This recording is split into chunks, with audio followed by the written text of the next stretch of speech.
Lil Blood is in the building. Thank you, Adam. Appreciate you having me. How you feeling? I'm blessed, bro. I just introduced you to the Whack 100 show. Yeah, interesting guy. Shout out Whack. Very, very interesting individual.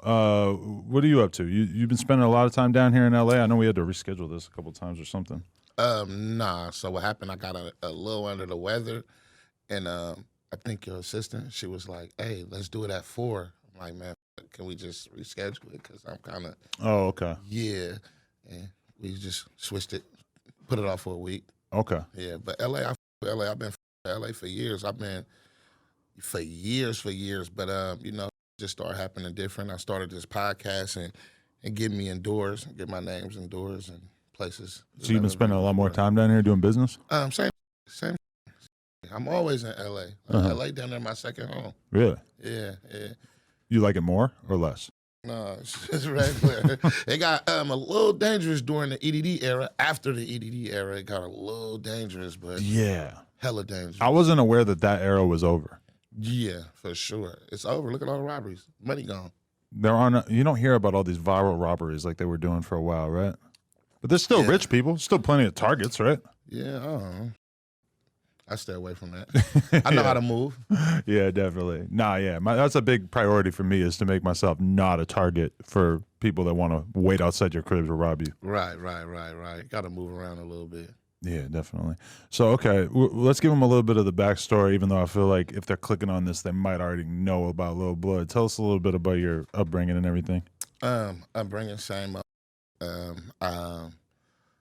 I don't want to say I was born in poverty like that, because although we was a little less fortunate, it didn't seem like it. You just know type. You just know. I mean, as I got older, I kind of figured it out. But, we always had enough. Mm-hmm. We might didn't have super, but we always had enough. And like I said, it didn't feel like poverty. It just felt like, life. You get what I'm saying? Right. So, product of West Oakland.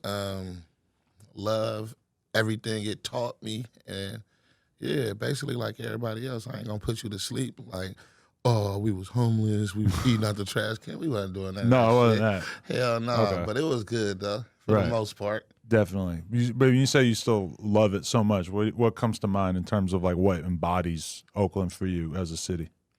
The culture, the women, the game. Our game is ridiculous. We got more game than a little bit. We can talk a fly for sure off some. It's just that Oakland mentality.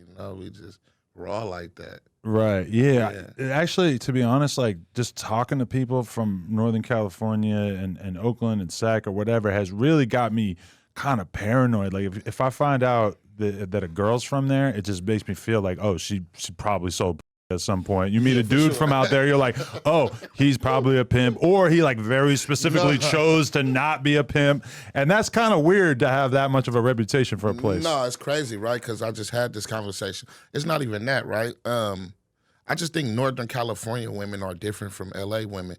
And I say that to say this. The bitches from Northern California, they more be on some like boss putting nigga on type shit. Like if they see they nigga down, they gonna splurge on it. They gonna put that on.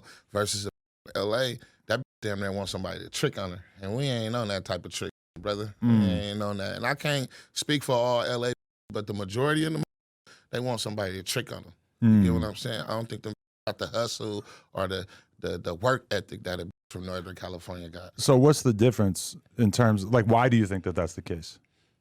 Because of the dudes down here are simps and the dudes up there are just gangsters.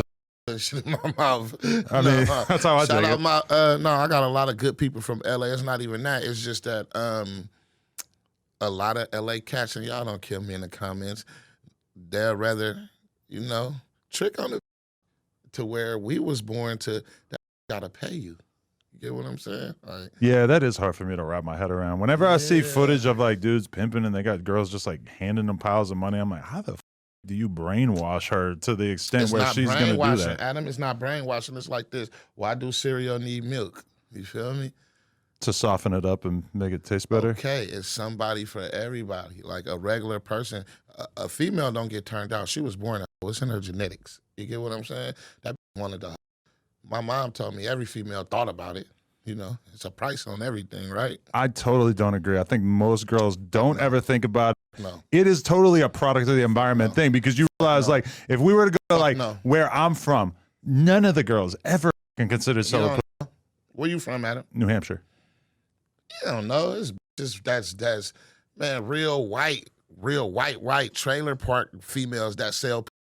And that's just something females want to do. Right, but it's extremely small. Where I'm from is an extremely small percentage. It's not part of the culture. Okay. Nobody is having it like forced upon them at all or whatever. It's just completely foreign to the vast majority of people. I'm not saying it doesn't happen. I'm just saying it's definitely not part of the culture. Okay, dig this, Adam. I've never met a female, and that's just me. I've never met a female who was in this shit by force. It's always been by choice. Sex trafficking is huge in this country and all over the world. I wouldn't call it trafficking because it's willingly. But a lot of it's not willing. What part of not willing? Tons of women are kidnapped and sold into sex trafficking every year. I'm talking about what we got going on. Like with this culture, we're not talking about that mania-ass culture. They're doing stealing women and selling them across countries and different. We're not talking about that. We're talking about immaculate conception, a female who want to go stand on the corner or work the carpets or even on some internet shit. She want to do that willingly. If not, this is America. You can call the police. Police driving by all the time. You can flag the police down. But why would a woman want to go sell pussy all day out on the street corner, risk getting AIDS, getting shot, getting stabbed, and then go give all the money to a dude? It doesn't really process in my brain. Adam, don't kill me for this. Did Lena give you the money after she just did what she did? No. Is it coming to your household? Yeah. Okay. And I did make a lot of money off it, but it's not the same money that she made. No, it's the same thing. Right. It's the same thing. The pot can't call the skillet black, Adam. You can't. I just expressed the opposite of the arrangement that you're describing. No, you didn't. Yeah. No, you didn't. No, she made a bunch of money and she kept it. Because the majority of it. Listen, because why?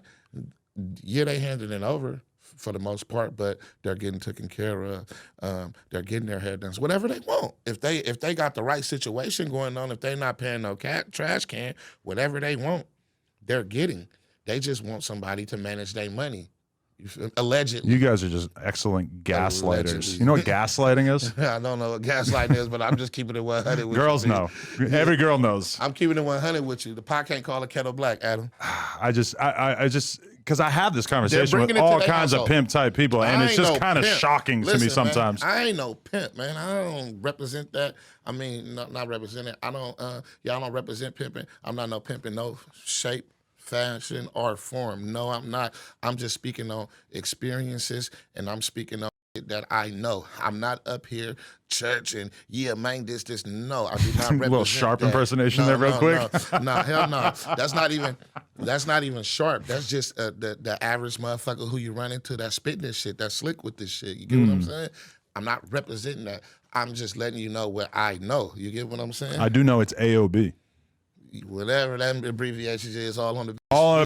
That's what Jason out there always tells me. Yeah, man. See, like I said, Adam, you just gotta know. You're right. I just don't get it because I'm not. You get it. You get it. I understand. You know, you gotta do a certain.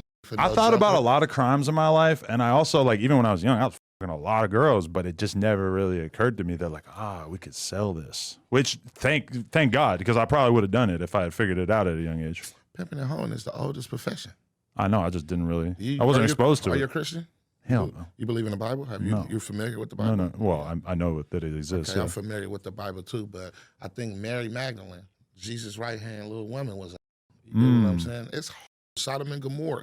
They were selling in Sodom and Gomorrah. That's why God blew it up. Exactly. This is the oldest profession. I hear that. I've always read that the Virgin Mary, that's like a mistranslation from the Bible, and that virgin was actually like she was a, and that was.